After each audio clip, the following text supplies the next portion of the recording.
Vamos a seguir con el azufre ahora. El azufre no es el último entre los tres principios, puesto que es la parte del metal e incluso la parte principal de la piedra de los filósofos. Muchos sabios han tratado con el azufre y nos han dejado muchas cosas por escrito, pero son muy verídicas. Particularmente Heber en su libro, ya tenemos otra referencia a otro alquimista, Heber en su libro primero de la soberanía perfección, capítulo 28, donde habla de estos términos. Por el Dios Altísimo es el azufre el que ilumina todos los cuerpos, porque esa luz de luz y su tintura. Que los amantes de la ciencia sepan pues que hay 4 elementos, cada uno de los cuales tiene en su centro a otro elemento, el cual está elementado.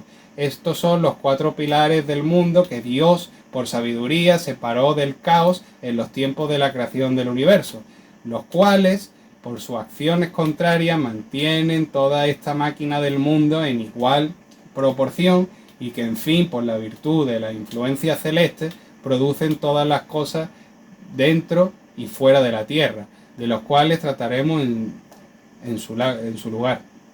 La Tierra es un elemento bastante noble en su cualidad y dignidad, en la cual reposan los otros 3 y principalmente el fuego.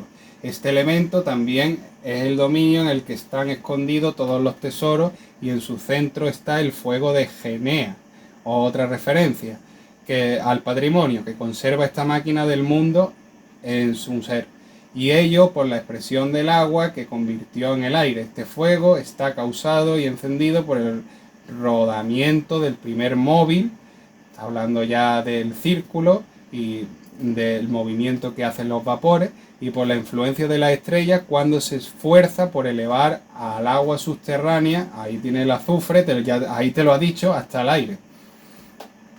Ve como si te hablan del azufre y del mercurio, pasa que está muy velado todo, y encuentra el calor del sol celeste templado por el aire, el cual, haciendo una atracción, le ayuda primeramente hasta llegar hasta el aire, lo que quería empujar fuera de la Tierra, y después todavía le sirve para hacer madurar lo que la Tierra ha concebido en su centro. Por ello la Tierra participa del fuego, que es su intrínseco, y no se purifica más que por el fuego.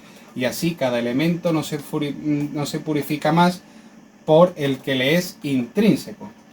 Es decir, lo común que tienen todos los elementos, esto ya lo hemos hablado. Así pues, si los astros están hechos de fuego y de aire, ¿cómo podrán engendrar las aguas? Si algunas estrellas engendrasen agua, seguiría necesariamente en otras produciendo tierra, y así otras estrellas producirían otros elementos, porque esta máquina del mundo está ajustada de tal manera que todos los elementos estén en equilibrio y tengan una virtud igual, de tal forma que uno no sobrepase al otro en la menor cantidad, porque si esto sucediera, llegaría infinablemente la ruina de todo el mundo. Sin embargo, aquel que quiera crecer otra cosa, que permanezca en su opinión, en cuanto nosotros hemos aprendido en la luz de la naturaleza que Dios conserva la máquina del mundo por igual, que ha proporcionado a los 4 elementos y el mismo movimiento.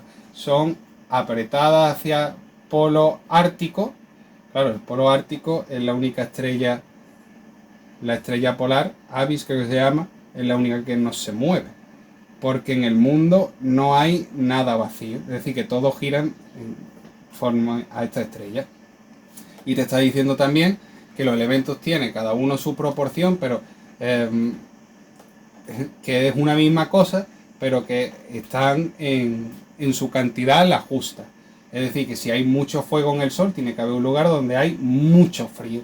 Y gracias a el punto medio, pues ya se va generando la vida. Por lo tanto, todas las leyes gravitacionales y todas las leyes físicas que conocemos vienen gracias a un punto de equilibrio que hay entre los 4 elementos que permiten que aparezcan.